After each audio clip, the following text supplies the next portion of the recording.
I will no longer pursue research like a typical scholar, but I have not completely given up on my relationship to knowledge either.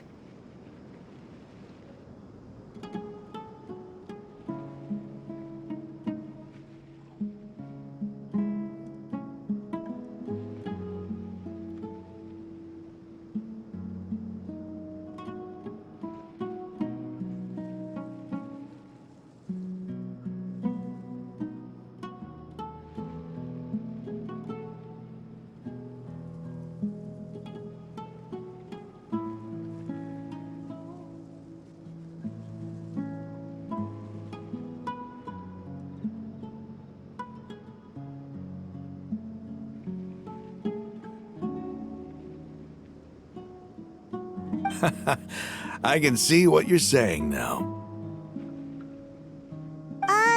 What do you mean? I plan to leave the academia and return to teach here in the desert. Wow, so you want to become a teacher? Seteria will return to support education here and teach people from the desert. She can't teach everyone on her own, but there are many of us eremites all over Sumeru. She came to discuss a collaboration with me and hoped that I could bring her ideas to the eremites. Yes, it's my hope that the eremites can help me select a group of smart people with the best aptitude for teaching. I'll teach them, and after they've finished learning from me, they can go educate more people. That is the true meaning of education and the spreading of knowledge. The people of King Deshret suffer from sandstorms, exile, and ignorance. Miss Seteria is more than welcome to come teach here. Her arrival is like a star shining in the desert night.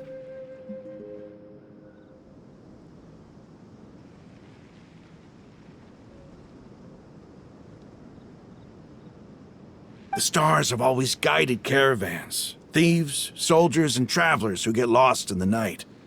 They lead those in the dark out of trouble and back to safety. Oh, please, where's all of this coming from? I'm starting to feel a little embarrassed.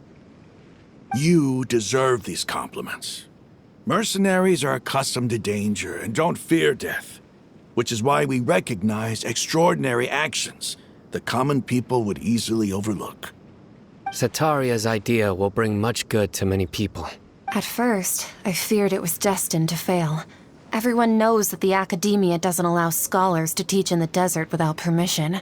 As you know, all knowledge is under their surveillance and control, and very few desert dwellers are as lucky as me. But what I heard at that time has been haunting my heart, as if there were lightning bolts constantly bombarding my soul. Seteria, you tread a treacherous path, and the longer you ignore it, the tighter the academia's grasp on you will become.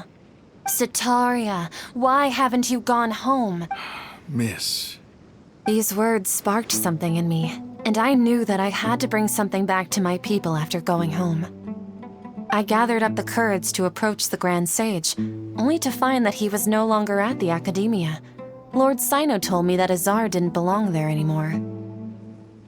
Azar has received much-needed punishment. Though, if you ask me, it may have been too light. You probably have already heard.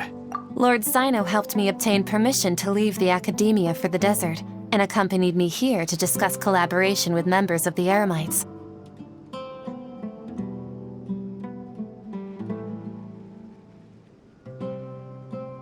My plan was able to go smoothly thanks to him and Rahman. You're all doing so much for the desert. Aside from that, I also have some other business to discuss with Sino. Lesser Lord Kusanali has allocated many resources to support and develop the desert. I've done some business for her, and part of it required the assistance of the Eremites. I applied for a few batches of educational materials from the academia, and sent them to several groups in the desert, as instructed by Lesser Lord Kusanali. I believe the people will make good use of them. That's exactly what the people here need. Physical books and other related items.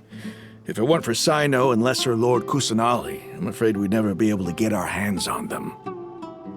Apart from this, the academia is also recruiting scholars that are willing to teach in the desert. I'll let you and Seteria know as soon as I have any more news.